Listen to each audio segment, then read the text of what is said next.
had not slept properly in 4 days. It was beautiful. She could not deny that.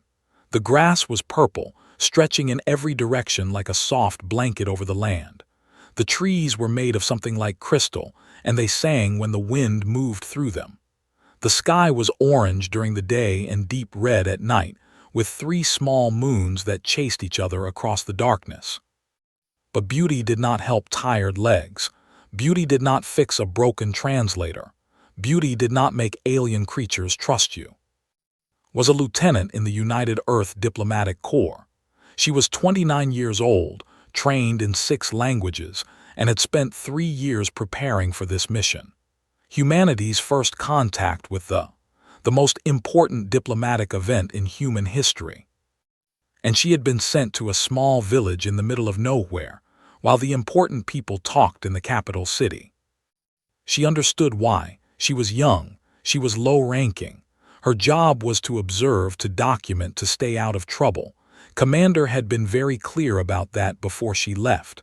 Watch learn their customs. Do not do anything stupid. So far she had followed orders perfectly, and so far she had achieved nothing. They were a feline species. They walked on 4 of their 6 limbs, using the front 2 like arms. Their fur was silver, thick and soft-looking. Their eyes were enormous, golden like amber, and they could see in almost complete darkness. Their ears were tall and pointed, always moving, always listening. They were also deeply afraid of her. Had noticed this on the first day. When she walked through the village, they watched her from doorways. Their ears went flat against their heads. Their tails dropped low. Mothers pulled their cubs inside. Elders whispered to each other and looked away when she tried to make eye contact. She was a predator to them. She understood this. Humans were persistent hunters. Her ancestors had chased animals across open plains until the animals collapsed from exhaustion. Her eyes faced forward like all hunters. Her body was built for endurance, for patience, for the long chase. She was a nightmare walking through their home. She had tried to seem less threatening. She walked slowly. She kept her hands visible. She smiled, though she quickly learned that showing teeth was not comforting to a prey species. She spoke softly through her translator, saying hello, saying she meant no harm, saying she was a friend. Nothing worked. By the 4th day, was exhausted in every way a person could be exhausted. Her body hurt from walking on uneven ground. Her mind hurt from trying to understand a culture that ran away from her. Her heart hurt from loneliness, from failure, from the growing certainty that she was wasting everyone's time. The sun was high in the orange sky. The crystal trees sang their strange, beautiful song. The purple grass swayed in a warm wind that smelled like flowers could not name. She was crossing a meadow near the center of the village. There was a gathering space there, a circle of flat stones where they held meetings and celebrations. Had watched one celebration from a distance 2 nights ago. The cubs had danced and played while the adults sang. It had been lovely. No one had invited her. Her legs were shaking. She had walked too far. She had not eaten enough.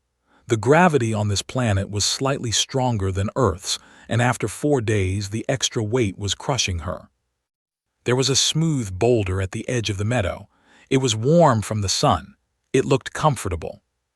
Stopped walking. She looked at the boulder. She looked at her shaking legs. She thought about Commander's orders. Watch. Document. Do not do anything stupid.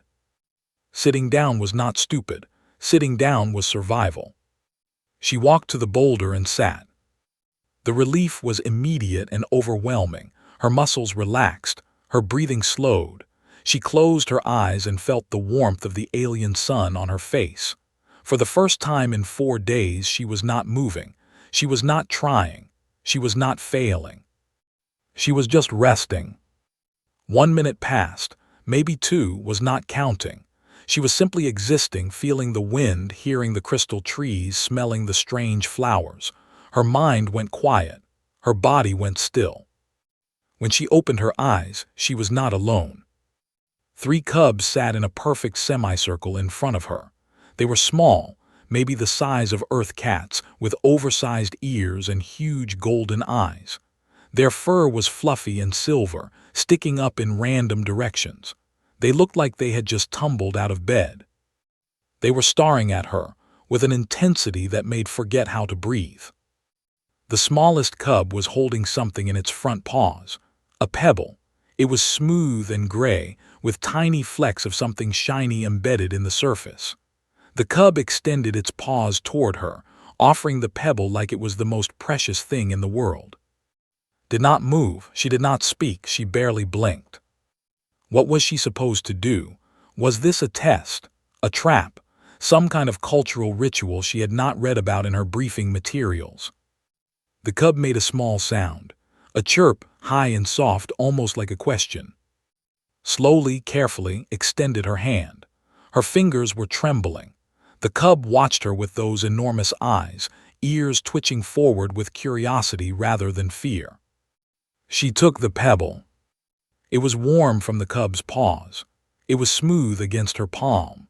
It was just a rock, just a simple stone, but the cub acted like she had just accepted a sacred treasure. The small creature chirped again, louder this time, a sound of pure delight. Then it turned and scampered away, disappearing into the purple grass. The other two cubs remained. They watched her. They waited.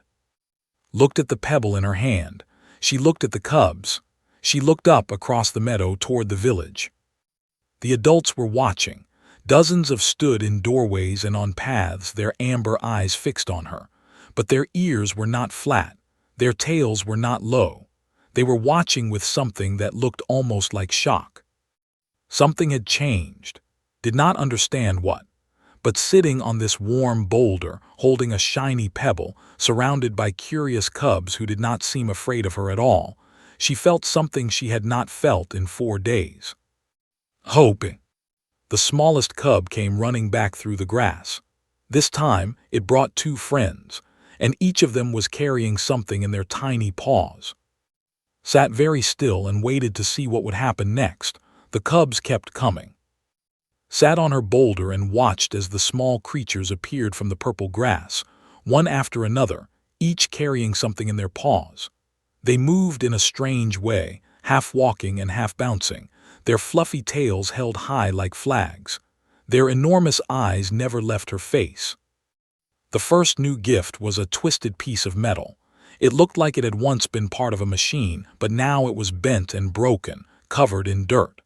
The cub who brought it seemed very proud. It placed the metal at its feet and chirped loudly, then sat back and waited. Picked up the metal. She nodded at the cub. She said thank you, even though she did not know if her translator could handle such a simple phrase. The cub made a sound like a tiny engine trying to start. It was purring, had made it happy. More gifts arrived. A dried flower, purple and slightly crushed, missing half its petals. A stick that was curved in an interesting way. A piece of blue glass that sparkled in the sunlight. A small bone, old and polished smooth by time. Accepted each gift with the same gentle care. She held each object, looked at it closely, and placed it in a neat pile beside her on the boulder. The cubs watched every movement like she was performing some kind of magic. She began to understand what was happening. The cubs were bringing her gifts, random objects they had found, things they thought she might like, things they thought humans wanted. It was strange and wonderful, and made her heart feel too big for her chest. One cub arrived with something that moved. It was a small insect, bright green, with too many legs. The cub dropped it into his lap with obvious pride. The insect immediately tried to crawl up her shirt. Made a sound that was not quite a scream. She caught the insect gently in her hands and placed it on the ground, where it ran away into the grass. The cub looked confused, tilting its head to one side. She patted the cub on the head. It was soft, softer than anything she had ever touched. The cub purred and ran away to find another gift. An hour passed. The pile beside her grew larger. Shiny pebbles in every color, pieces of wire and old technology. Feathers from birds she had never seen, a handful of purple grass, roots and all. Someone's lost earring, delicate and beautiful, clearly not a child's toy. Held up the earring and looked toward the village. An adult made a small sound of surprise and hurried forward, extended the earring, and the adult took it with trembling paws. Their eyes met. The ears were up, not flat. Its tail was still, not low. It was not afraid. The adult spoke. The translator crackled and gave her words in a strange, mechanical voice. "This one thanks you. This one lost this item many days ago." Smiled, keeping her lips closed over her teeth. "The cubs found it. I am happy to return it." The adult looked at the pile of gifts. It looked at the cubs, still arriving with their treasures. It looked at, sitting perfectly still on her boulder. "You do not move," the adult said. "You do not chase, you only sit." Nodded. "I was tired. I needed to rest." The adult made a sound that the translator could not explain. Then it walked away, looking back twice before disappearing between the crystal trees. More cubs came. More gifts arrived. A live creature that looked like a frog but with fur, a shell from some kind of water animal, a rock that was shaped almost like a heart. Kept accepting, she kept thanking, she kept sitting still. The sun moved across the orange sky. The shadows of the crystal trees grew longer. Stomach was empty and her legs were stiff, but she did not move. Something important was happening, something she did not fully understand, and she was afraid that standing up would break the spell. Finally, as the sky began to turn red with evening, an elder approached. Recognized this. She had seen her on the first day, watching from the doorway of the largest building in the village. The elder was old, her silver fur faded to almost white, her whiskers long and drooping. She walked slowly, using a carved stick for support. The cubs moved aside to let the elder pass. They did not run away. They simply waited, watching with their huge eyes. The elder stopped in front of his boulder. She looked at the pile of gifts. She looked at the cubs. She looked at. "You are the human," the elder said. Her voice was deeper than the other, rough with age. "Yes," said. "I am Lieutenant. I am here to learn about your people." The elder made a sound like stones rubbing together. Thought it might be a laugh. "You learn by sitting." Felt her face grow warm. "I was tired. I needed to rest. I did not mean to cause any trouble." The elder shook her head slowly. "You have caused no trouble. You have caused something else, something we did not expect." She lowered herself to the ground, sitting across from with the pile of gifts between them. The cubs immediately moved closer, forming a circle around the two of them. "In our culture," the elder said, "stillness is sacred. Predators move, threats approach, danger comes running, but you," she pointed one clawed finger at, "you sat still. You did not chase, you did not demand, you only waited." Looked at the cubs around her. They were watching her with complete trust, their ears forward, their tails relaxed. "The young ones came to you," the elder continued. "They brought you gifts. They treated you like family. This has never happened before, not with any species we have met, not ever." His throat felt tight. "I did not do anything special, I just sat down." The elder's ears twitched. "Yes, you just sat down, and in doing so you became the first human our children have ever trusted." She reached out and picked up the first pebble, the one the smallest cub had given. She held it up to the fading light. "This stone is worthless, a child's treasure, but the child gave it to you because it thought you would like it. It wanted to make you happy." The elder placed the stone back in his hand. "Do you understand what that means?" Looked at the pebble, she looked at the cubs, she looked at the elder. "I think," she said slowly, "I am beginning to understand." The elder smiled. It was a strange expression on a feline face, but it was unmistakably a smile. "Good," she said. "Then perhaps there is hope for your kind after all." News spread faster than expected. By the next morning, from neighboring villages had arrived to see the human who sat still. They stood at the edge of the meadow, watching her with wide eyes as cubs brought her more gifts. They whispered to each other in their musical language. words the translator could not catch. By afternoon, a message came from the capital city. Commander wanted to speak with her immediately. Found a quiet spot behind one of the crystal trees and activated her communication device. His face appeared on the small screen, his expression a mixture of confusion and concern. "Lieutenant," he said, "I have received some very strange reports." Felt her stomach drop. "Sir, I can explain." "The diplomats interrupted our trade negotiations," continued. "They stopped everything.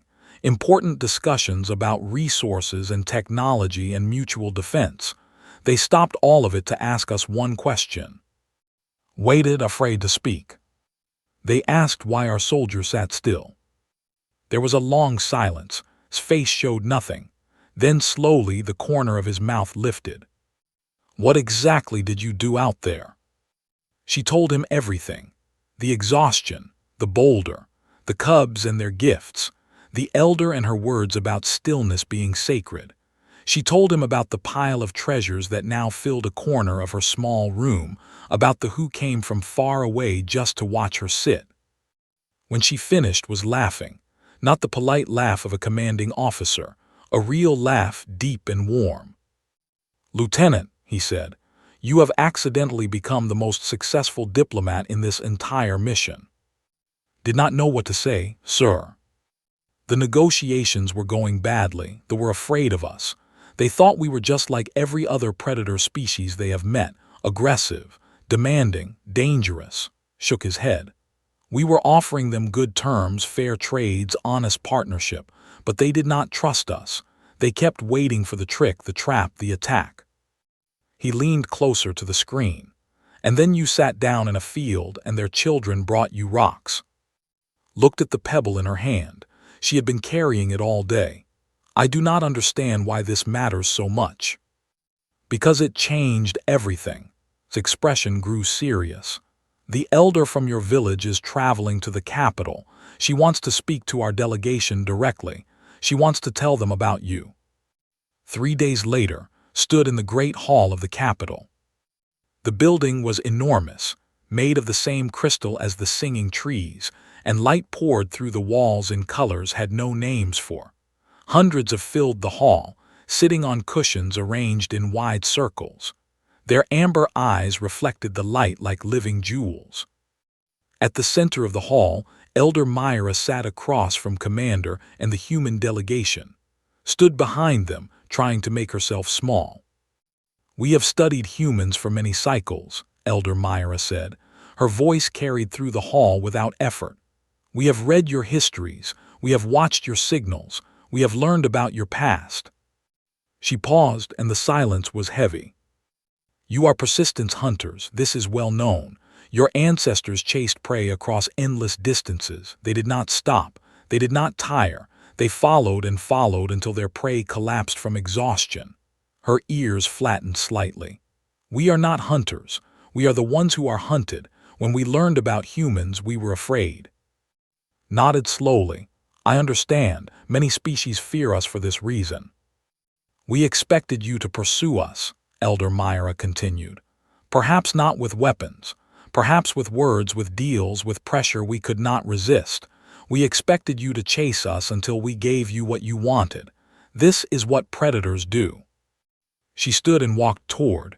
The hall fell completely silent. "But then this one came to our village."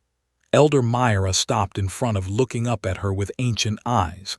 "This one walked among us for days. She tried to speak to us. She tried to make friends. We were afraid of her as we are afraid of all hunters." Felt every eye in the hall watching her. And then she stopped. Elder Myra's voice softened. She sat down on a rock in a field. She closed her eyes. She rested.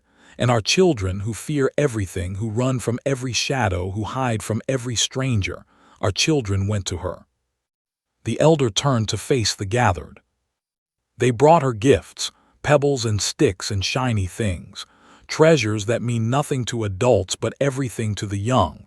And this human, this persistence hunter, this nightmare from the stars, she accepted every gift. She thanked every child. She sat still and let them come to her. Elder Myra looked at. You asked us to trust you. You offered us trade and partnership and protection, but trust cannot be offered. Trust must be earned. She gestured toward, this one earned it, not by chasing us, not by demanding things. She earned it by stopping, by resting, by letting our children decide if she was worthy of love. The hall was silent for a long moment. Then, from somewhere in the crowd, a single began to make a sound, a deep, rhythmic humming. Others joined, and soon the entire hall was filled with the sound. Leaned toward, what is this? Acceptance, she whispered. They are accepting us. Elder Myra raised her paw, and the sound slowly faded. We have a request, she said. We will agree to your treaties, we will accept your partnership, but we have one condition. Straightened, name it. Elder Myra pointed at. This one stays. She will be your permanent representative on our world. She will live in our village. She will sit on her rock. She smiled, showing teeth that were not threatening at all. Our children have already chosen her. It would break their hearts if she left. Looked at Commander. He looked back at her, his eyes asking a question. She thought about Earth. She thought about her small apartment and her family and the life she had left behind. She thought about the long journey home, about returning to a world that suddenly felt very far away. Then she thought about the smallest cub, the one who had given her the first pebble. She thought about its eyes, so full of trust. She thought about the pile of gifts in her room, each one given with love. Sir, she said quietly, I would like to stay. Smiled, I thought you might say that. He turned to Elder Myra and extended his hand. We accept your condition. The hall erupted in humming once more, and somewhere outside, a small cub was already searching for the perfect gift to bring to the human who had stopped running. 2 years passed on had become part of the village in ways she never expected. She had learned to speak basic without the translator, though her accent made the cubs laugh. She had learned to eat their food, though some of it still made her stomach unhappy. She had learned the names of every family, every elder, every child. And every day she sat on her rock. The villagers had carved a special stone for her. It was smooth and wide, shaped to fit her body perfectly. They had placed it in the exact spot where she had first sat down, in the meadow near the gathering circle. They had even planted flowers around it, purple and blue and colors she still had no names for. Every morning walked to her stone and sat. Every morning the cubs came.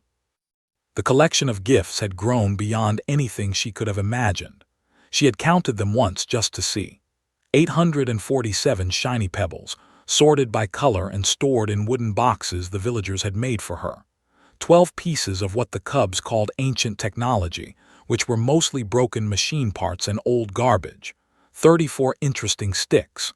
1 ceremonial dagger, which had been returned immediately with many apologies. The cubs had become more thoughtful about their gifts as time passed. They had learned things about humans. They had watched carefully, trying to understand what she liked.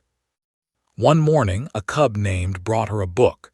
It was a book, filled with symbols could not read, but seemed very proud. She knew that humans valued books. She did not understand that humans needed to read their own language, but the effort made her heart swell. Another cub brought food wrapped in leaves. The food was slightly poisonous to humans, something that made her tongue tingle and her head feel strange, but she kept a small piece anyway. The thought was what mattered. The strangest gift was a small wooden carving. It was meant to be a human, but the cub who made it had given the figure 6 arms instead of 2. The face was a simple circle with 2 dots for eyes. It was terrible and wonderful and kept it on a shelf next to her bed. She had turned part of her living space into a museum. Every gift was labeled in both languages. Adults began visiting to see what their cubs had contributed. They would point to a pebble or a feather and tell stories about finding it, about the day their child had run to the human stone with such excitement. Had become a bridge between worlds. Human ships visited regularly now, bringing supplies and messages and new faces. Traders traveled to human stations, no longer afraid of the persistent hunters. The alliance grew stronger with each passing month. But not everyone was happy about this. The Dominion had watched the alliance form with growing anger. There were a warrior species, powerful and proud, with dark feathers and sharp beaks and eyes that burned like coals. They had expected them to remain isolated and weak. They had expected to eventually absorb them into their empire, one way or another. The humans had ruined everything. Ships began appearing at the edge of space. Their diplomats sent messages filled with warnings and threats. They demanded that they reject the human alliance. They claimed that humans were manipulators, liars, predators pretending to be friends. The government began to waver. They were close. They were powerful. Humanity was far away, many light years distant, and their ships were slower than warships. Heard the whispers in the village. She saw the worry on the faces of the elders. She watched the cubs play in the purple grass, unaware that their world was changing around them. One evening, Elder Myra came to sit with her on the stone. "There will be a decision soon," the elder said. "The government must choose. They have given us a deadline." Looked at the orange sky turning red with sunset. "What do you think they will choose?" Myra was quiet for a long time. "I do not know. Fear is a powerful thing. They are very good at making people afraid." A cub came running through the grass, carrying something in its paws. It was the one who had brought the book. She climbed onto the stone and dropped her gift into his lap. It was a feather, black as night, longer than his hand, with an oily shine that caught the fading light. Did not recognize it. She held it up, turning it in her fingers. Beside her, Elder Myra made a sound like she had been struck. "Where did you find this?" the elder asked, her voice sharp. His ears went flat. She did not like the elder's tone. "Near the landing field. There are strangers there, big birds with dark feathers. They dropped this." Looked at Myra. The elder's face had gone pale beneath her silver fur. "What is it?" asked. "What does this mean?" Myra took the feather from her hands. She held it like it was something dangerous, something poisonous. "This is a feather," she said quietly. "They are here on our world." Felt cold despite the warm evening air. "What do they want?" Myra's eyes met hers. There was fear there, ancient and deep. "They have come to make us choose," the elder said, "and I do not think they will give us much time to decide." The sun set behind the crystal trees. The meadow fell into shadow, and somewhere near the landing field, dark figures with burning eyes were preparing to change everything. Looked at the pile of gifts beside her stone. 847 pebbles, 34 sticks, one wooden carving with 6 arms. She had never felt more determined to protect anything in her life. They arrived at the village 3 days later. There were 5 of them. They were tall, taller than, with bodies covered in black feathers that swallowed the light. Their beaks were curved and sharp, designed for tearing. Their eyes burned with a red fire that never seemed to dim. They walked like they owned every piece of ground their feet touched. The leader was the largest. His feathers had streaks of silver that marked his age and rank. His voice was deep and harsh, like rocks grinding together. "We have come to speak with the human," he announced. "Bring her to us." The villagers gathered at the edges of the meadow. Their ears were flat. Their tails were low. Cubs pressed against their parents, hiding in the safety of silver fur. The fear in the air was thick enough to taste. Was already walking toward the. She had seen them coming from her stone. She had not run. She had not hidden. She had simply stood and walked to meet them. "I am Lieutenant," she said. "I am the human representative to this world. How can I help you?" The leader looked down at her. He was almost a full head taller than her, his burning eyes filled with something that might have been amusement. "You are smaller than I expected," he said. "Your kind has caused us much trouble. I thought you would be more impressive." Did not respond. She simply waited. I am commander of the Dominion, the leader continued. I have come to deliver a message to the government. They will end their alliance with humanity. They will accept protection. They will do this within one cycle of their sun, or they will face consequences. His burning eyes moved to the watching villagers. We have ships in orbit, many ships.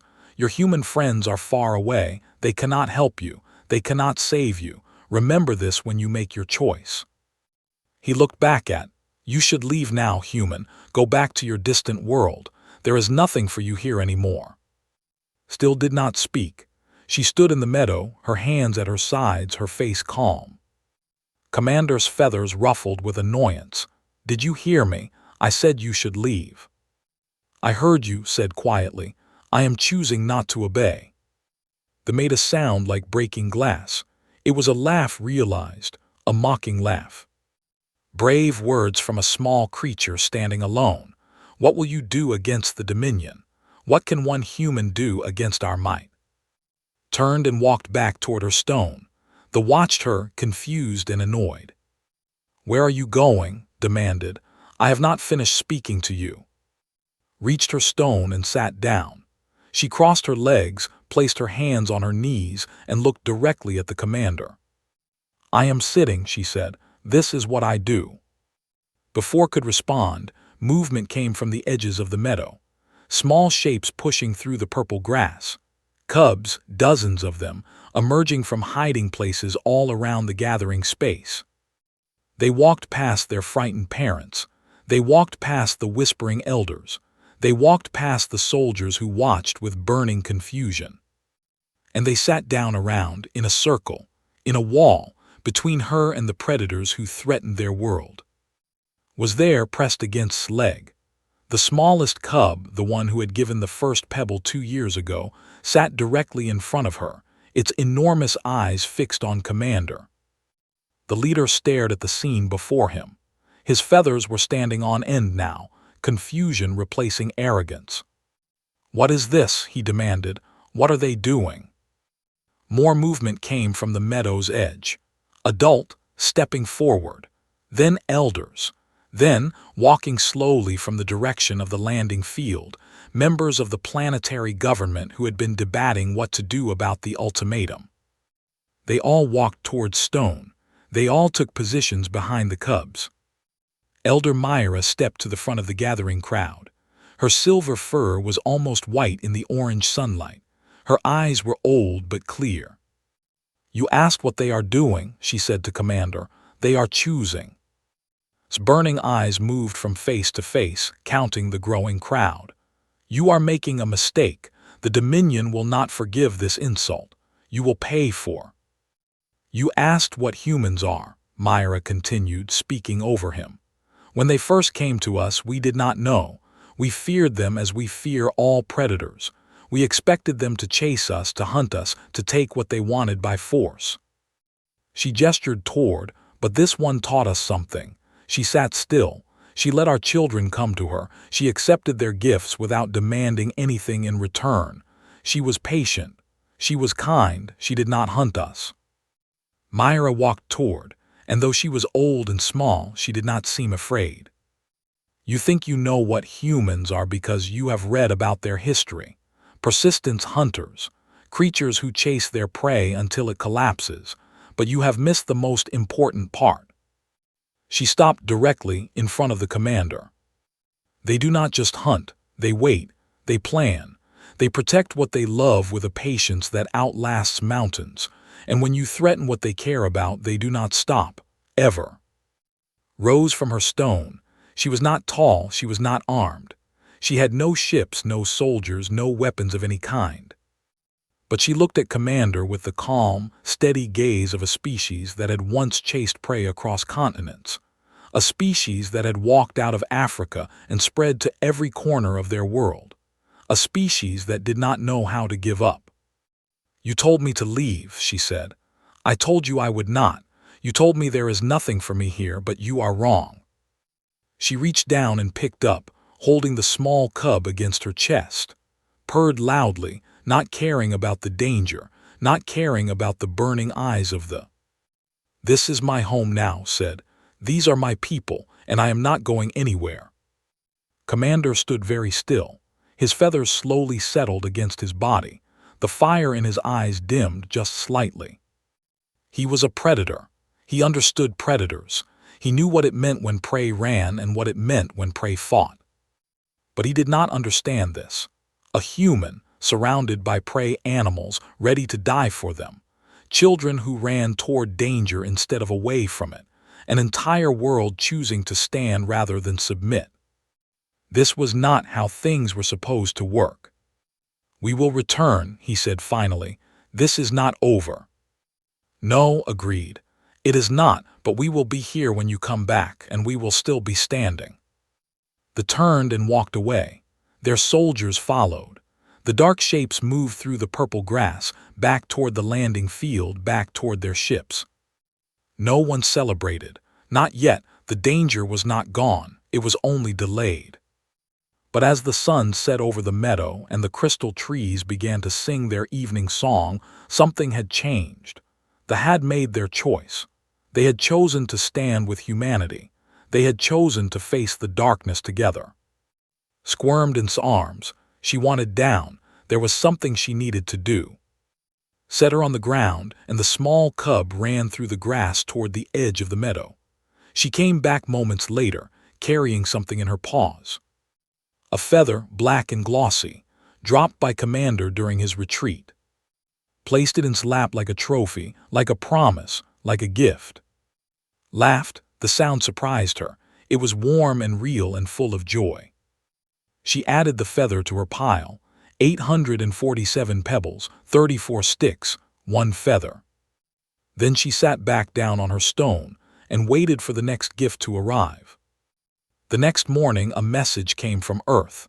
The United Earth government had voted. Warships were coming. Humanity would stand with its allies. They would find no easy victory here. And in a small village on a world of purple grass and crystal trees, a human woman sat on a rock, surrounded by cubs who loved her, waiting patiently for whatever came next. Because that was what humans did. They waited, they planned, they endured. And they never, ever stopped.